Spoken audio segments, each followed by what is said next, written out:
r/AskReddit. What is the scariest story you know that is 100% true? I worked for U-Haul when I was 18, and it was located in front of a club that was known for being really sketchy. I came in to open one morning, and it was common for people to knock on the door, hoping to get in early and get their truck. On this day, I hear frantic knocking on the door. I'm there alone still, so it kind of startled me.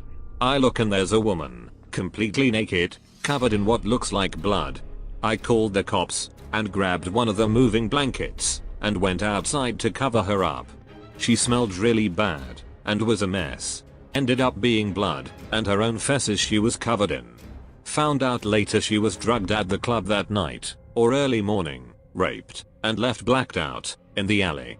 It was just a fucked up and surreal situation to be involved in. What a nightmare. I'm glad you could help. You know you're in a bad situation when you're just looking to the nearest human being for help. That's always been an interesting thing to me. I guess slightly morbid, but the fact that kidnap or rape victims will just find whoever is closest for help. I would think your trust of people would be totally fucked, but I guess you're just in like survival mode at that point. I was in a crappy motel. The room had bed bugs. I was too exhausted to go to the front desk. I just needed to make it until the morning. I slept in the tub. Hours later, I hear someone breaking through the window. I had a big knife with me and ran out into the room to find a man halfway through my window. We stared for a while at each other in shock. I think we both were scared. Then he says, "Is this your room?" I'm like, "Yes, this is my room, man." More staring. Then he slowly starts backing out while cursing me for leaving my window unlocked and not expecting him to break in. Motel on What Ave, Sacramento. In a thread full of stories, making me question why I'm even here. Yours has some comical value, at least. While I understand it might have been traumatic for you, this part just makes me laugh so much, for some reason. I was picturing the Big Lebowski. I would call it creepy more than scary, but my mom's friend had a small house and lived alone. She noticed weird things. A batch of soup depleting faster than usual, missing eggs, damp towels in the hamper when she hadn't used any, extra dishes in the dishwasher, etc. This went on for months. She thought she was just being forgetful. One day she heard some thumping around in her attic and went to investigate. She found some makeshift living quarters.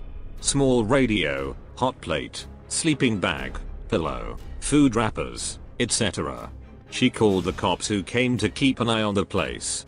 They ended up catching a homeless man climbing a tree, trying to sneak into her attic window. He had been doing this almost daily. He would wait for her to go to work, then go downstairs and help himself to food and amenities. The funny part about this story is, they got to know each other throughout the ordeal, and the guy was actually very respectful, just down on his luck. She didn't press charges, instead, let him move in, helped him get a job, and he lived in the attic until he got back on his feet. Creepy-ish with a happy ending. And that's when she knew she had found a keeper housemate. Wow, what an amazingly kind lady. I hope good karma came back and hugged her with big arms. My mom was driving, and a guy ran out in the road, so she stopped so she couldn't hit him. It was nighttime, so it was pretty dark out, and 3 other men emerged from the forest around, all trying to use the door handles of her car to get in. She locked them luckily, and gassed it to the nearest town. Remember to always lock your car after you start it, because if it wasn't locked who knows what would have happened to her. Probably one of the many reasons newer cars auto-lock their doors once you go over 15 miles per hour. Niche of a train disaster is something that reminds me how death can come at any moment. A train with 51 wagons of sulfur, fertilizer, petrol and cotton wool somehow broke loose and rolled down the track about 20 kilometers until it derailed in the town of Khayyam, Iran. There were no humans on board. Chemical leaks ensued, and authorities tried to extinguish whatever fires broke out. At one point, the whole thing explodes. And it really explodes. The whole town of Khayyam is literally demolished. 3 nearby towns are badly damaged, and it was heard 70 kilometers away. The wreckage continued to explode for several days after. Around 300 people died, and more than that injured. An earthquake of 3.6 on Richter scale was produced. I feel like this was intentional, not an accident. Why were so many extremely explosive and flammable materials stored together? How did the train travel 20 kilometers on its own, without anyone noticing? And most importantly, how did it gain 50 meters in elevation over that distance? Terrorism is suspected, but I don't think anything was found about what caused it. My friend's boss bought an Audi A4 convertible, back when they were new and interesting. One of the talking points was the pop-up roll hoops, that were hidden unless you rolled it. A few months after buying it, he got to test those roll hoops out, as he lost control and skidded down a steep bank, about 10 meters or 35 feet deep. The roll hoops did their job, and he survived with just cuts and scratches from the bushes he'd plowed through. The car ended up the right way up and he got out, walked back up the bank to the side of the road, then got on the phone to the police to report the accident. While he was standing there, a driver from a car that had seen the accident came over to speak to him. Approaching from behind, the other driver asked if he was okay. My friend's boss turned around to reply and dropped dead. His neck had been fractured, but was in one piece right up until he turned his head when it severed his spinal cord. That would be so traumatic for the other driver. Can you imagine? Dude probably thought he had crazy demon powers that killed anyone who looked at him. But don't use the touch of death on your sister. Various torture murders are probably the most horrific things I've read about. Junko Furuta, who was a perfectly normal girl until she was kidnapped off the street by a gang. For no reason.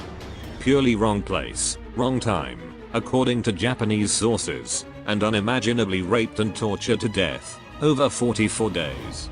Kiki Camarena, a D agent in Mexico, who was kidnapped by the Guadalajara cartel and tortured to death over about 3 days. His story is the central focus of the show Narcos, Mexico, but from what I've read, his death was even more brutal than what they make it out to be.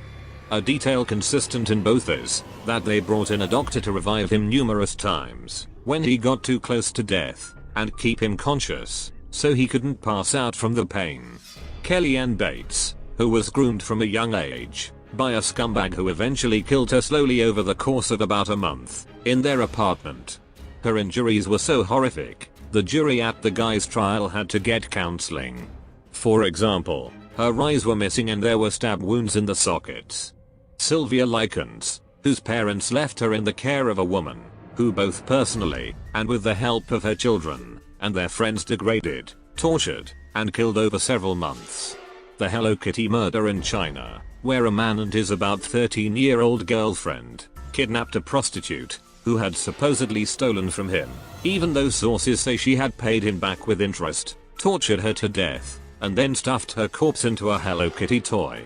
Baby Brianna, a newborn whose mother, father, and uncle tortured and raped her from the second they brought her home from the hospital until the second she died. Baby P, a British toddler whose mother let her boyfriend torture him to death. His back was broken in his last days of life. Honestly, there are just so many horrifically on par with each other, you could list them all day. Ed Kemper murdered college women because his mother worked at a college, and he claims he wanted to destroy everything she loved. Then, he murdered his mother and decapitated her, raped her head and her body, set her head on a shelf, and screamed at it for hours. That is the part that terrifies me. Then he murdered her best friend and turned himself in. Relaying the whole story in detail, crying. It hurts because I'm not a lizard. I didn't crawl out from under a rock. I came from my mother's vagina. And in a rage, I went right back in. Ed Kemper quote from a police interview. Freaks me the hell out. Edit, 111 days later, I'm still getting comments on this, so I add another thing that makes him creepy. He would bury the heads of the women he killed in his mother's backyard. He lived with her. He angled the head to where they were pointed upward, facing his mother's bedroom window. He would later say he did this purposely because his mother always wanted to be looked up to. Check out Mindhunter on Netflix for a super creepy portrayal of Ed Kemper.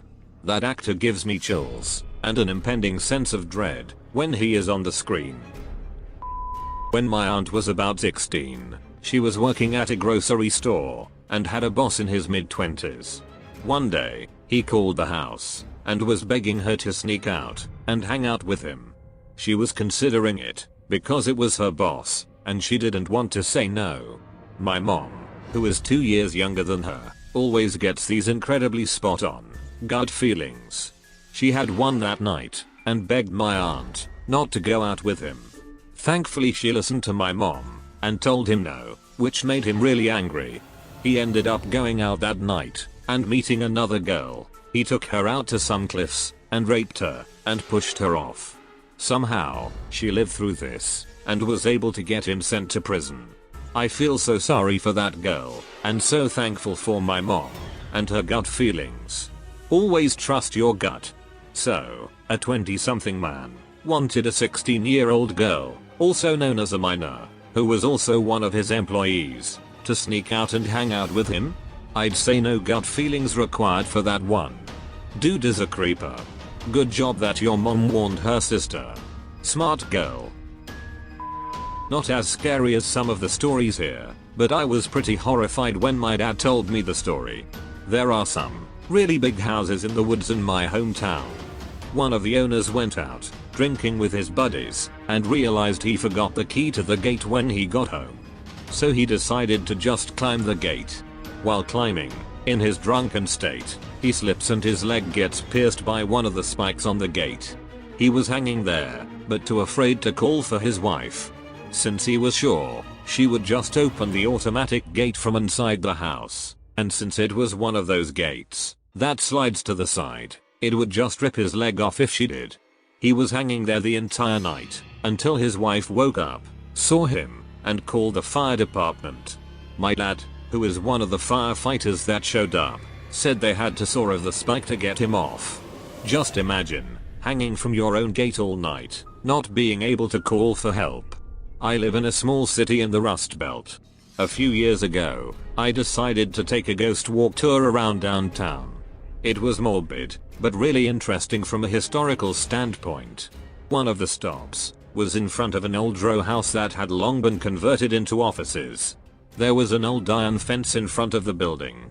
The fence was maybe 4 feet tall, but had ornamental spikes on the top of each post.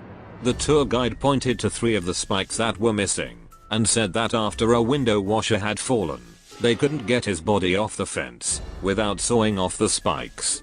That one really stuck with me.